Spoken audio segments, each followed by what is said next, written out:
do cat, what's it like to curl the spine out behind you? So you're kind of, I'll just do this sideways. So you're kind of in that cat position, head hanging forwards. And then to stack the spine up. So coming to that more flat back position that we would do in cat. And maybe you can do that with your breath, breathing in, breathing out. And what's helpful when you're connected to the ground in this way is that you can then, as you're arching out, you're kind of more on the sit bones at the back of your pelvis. As you stack the body up, you come more towards the pubic bone at the front. So can we then find a position that's a little bit kind of in between the two? Sit bones and pubic bones equally connected, and stack the body up in that position. So you might initially kind of go very far back and very far forward, but then we're kind of slowly refining that until we find a bit more of that just sitting directly upright. And then you can just have a little pause there, feel into that position.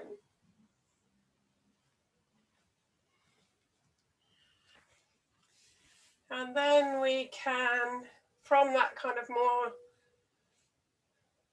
lengthened sitting position, we can then imagine that we're drawing a little circle with the tip of our nose. So you might want to start a small little circle, doesn't matter which way round you go. That circle might then start to get bigger. And just being careful, you're not taking your head too far back or too far in any direction, just slowly, gently working with those limits and edges. You can have a nice breath in as half of this circle and a breath out for the other half.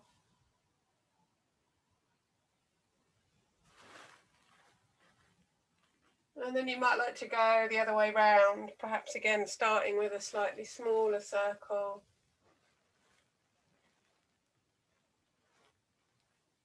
Letting that circle perhaps get a bit bigger, almost like you spiral out. And don't be put off if you hear little creaks and clunks, that's quite normal. As long as there's not any really sharp pain with it, then it's okay for those creaky sounds to be there.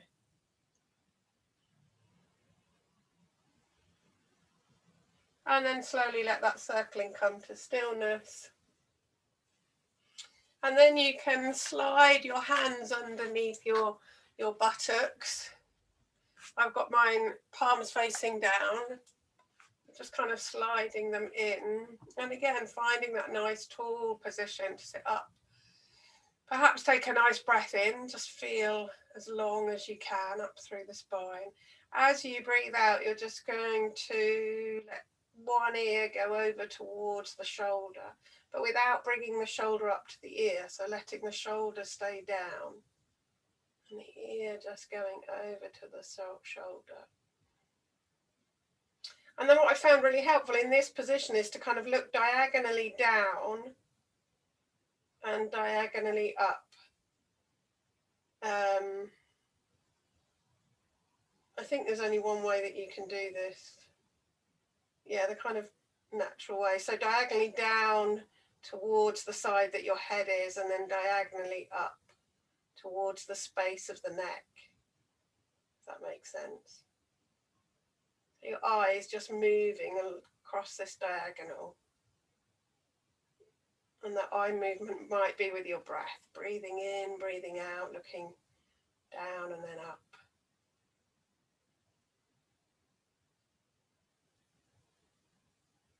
And then you can take a nice breath in and bring the head back up. As you breathe out, you can slowly go over to the other side, keeping the shoulder blades down. And then we're looking diagonally down and diagonally up. So this should be the other, along the other diagonal. Perhaps as you breathe. Keep breathing.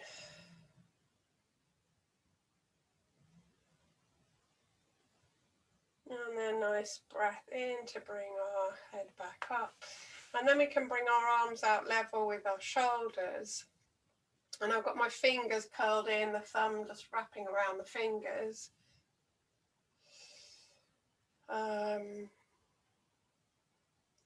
we can start just by curling the arms around so that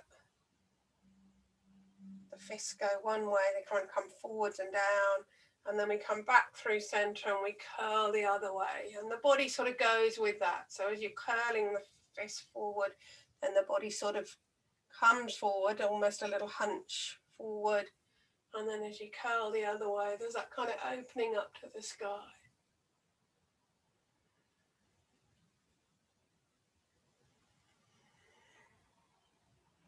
Again, not pushing beyond your limit, just finding a nice edge. And then let's come back to center, and we can do opposite things with our arms. So kind of really feel your feet on the ground. So one wrist rotates up as the other rotates down. And you look towards your upturned wrist. And then you come back to the center and you go the other way. Other wrist turns up. The one behind you is turning down. And you're looking at the upturned wrist. And again, breathe with this. So you might breathe out as you look towards one wrist. Breathe in as you come back to center. But just go with what your breath is doing with your body. It's almost like you're wringing out your shoulder girdle. Almost like a corkscrew going through the shoulder blades.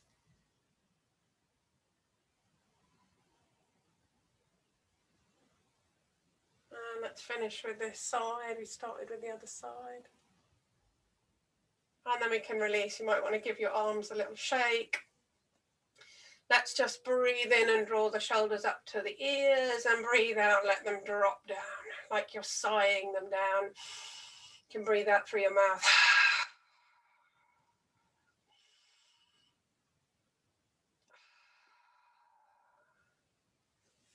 Right. And then we're going to get ready for a mountain practice. So this starts with a little visualization of a mountain, and then bringing that into our position. So you can do this sitting. I'm going to stay sitting like this. You could do it standing.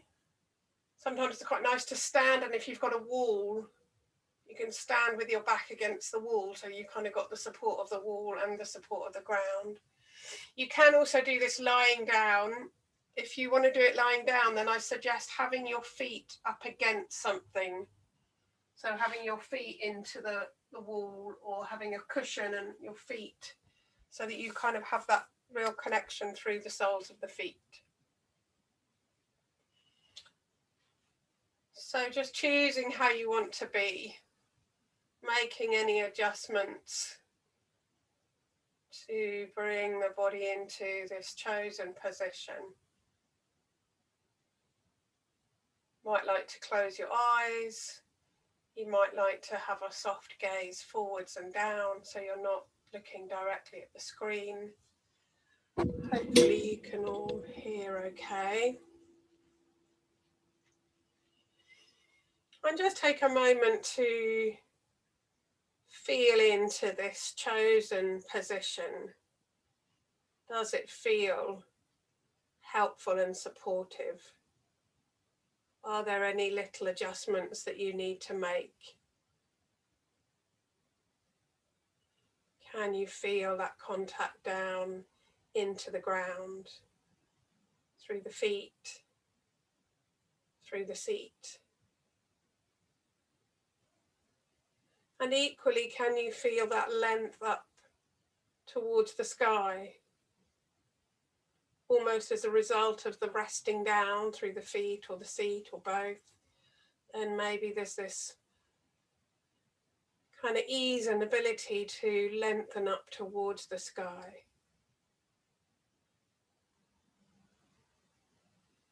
Checking the position of the head and the neck and the shoulders, any adjustments there to bring a sense of ease and lightness.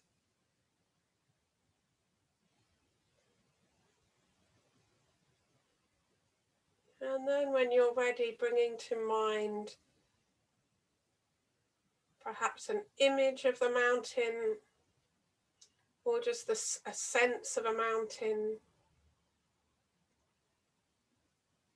Might be an image of a mountain that you've actually been and visited, or walked upon, or walked around.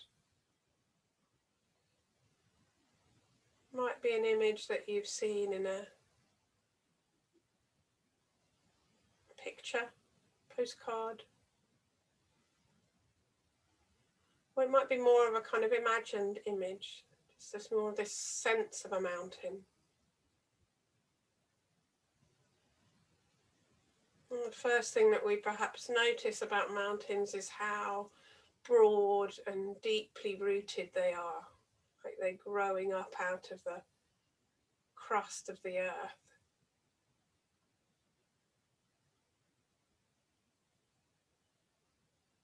And at the other end of the mountain, this peak high in the sky, sometimes easily visible against the blue sky, other times perhaps hidden by clouds or mist or fog. And how the sides of the mountain slope down from the peak all the way down to the base. Some mountains might appear very symmetrical, both sides looking very similar. Other mountains might be quite different.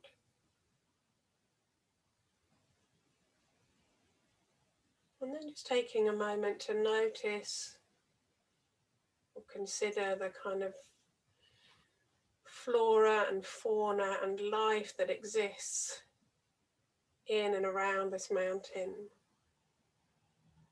The trees and the grasses, shrubs, the water, rivers and lakes and waterfalls, the animal life, sights and sounds of animals living on this mountain, cohabiting this space.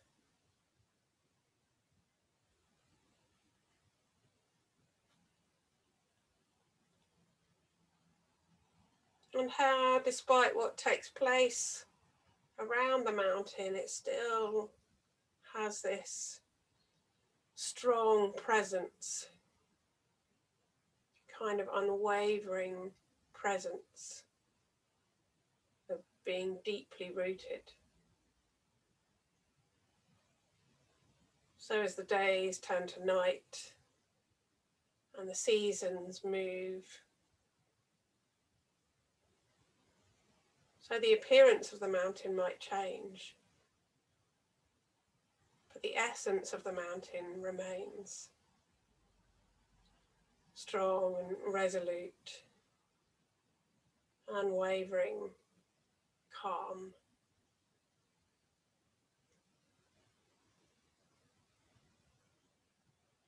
And there may be times, like in the autumn, where the mountain might be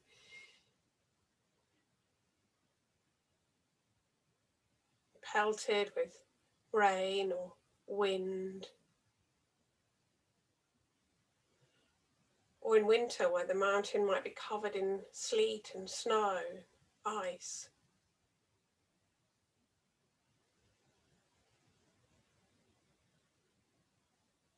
The different sounds and life and blossom that we might see as we move into spring. new life arriving on this mountainside. And the warmth of summer melting away all the ice and filling up the lakes and the rivers. Getting right into those craggy bits that don't often see the sun. And throughout all these changing weather patterns, the mountain remains as it is, its true essence. Strong and firm, rooted and grounded, unwavering, peaceful, calm abiding all. So as we sit here, perhaps we can bring that sense of the mountain into our bodies. Our feet and our seat like the base of the mountain, deeply rooted, firm and solid. Our head like the peak, high in the sky with a wide bird's eye view. Our arms and shoulders like the sides of the mountain sloping down. And perhaps we can recognize that in our lives too, there may be times when we feel like we're being blown around by the blustery winds or pelted in those stormy moments. A bit like the hail and the rain on the side of the mountain. And at other times there might be more sunnier, warmer, more joyful moments.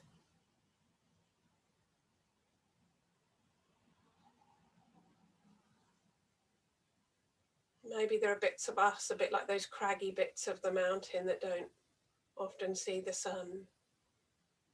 Come into contact with those parts of ourselves.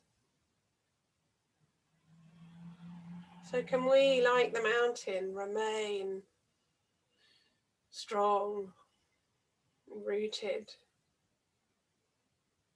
unwavering, with a sense of calm and peacefulness. Knowing that all these things come and go, perhaps reminding ourselves that. We might feel like we're really in the thick of it at some times, but they're just like these changing weather patterns. They come, they linger for some time, and then they pass on by. So maybe coming back to the feel of the feet on the ground, seat, or the breath, one of these anchoring,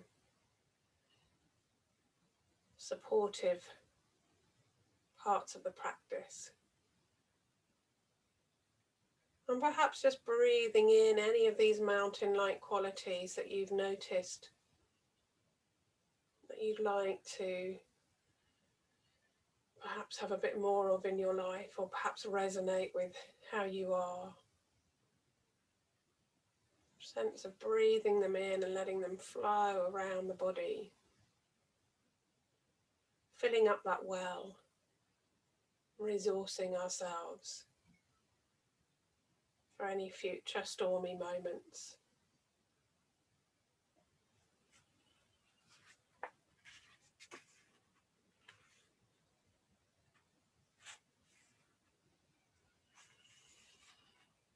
And I'm just going to finish with a poem, so just staying with that practice, hearing these words. It's called "It Is Enough." It is enough right now to taste one moment of peace. Of course I want more, but at least the door is open. It is enough to draw a conscious breath and let my hands relax, fingers releasing their tight grasp on things outside of my control. It is enough to shed a layer of stress, as if taking off a jacket or a pair of too tight shoes. Ease of being has to start somewhere. This breath is my first step.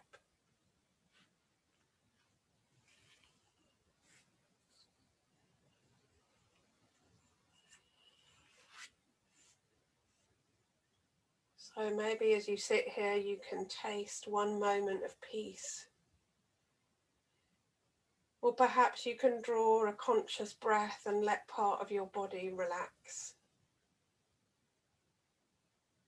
Or perhaps you can shed a layer of stress, as if taking off a jacket.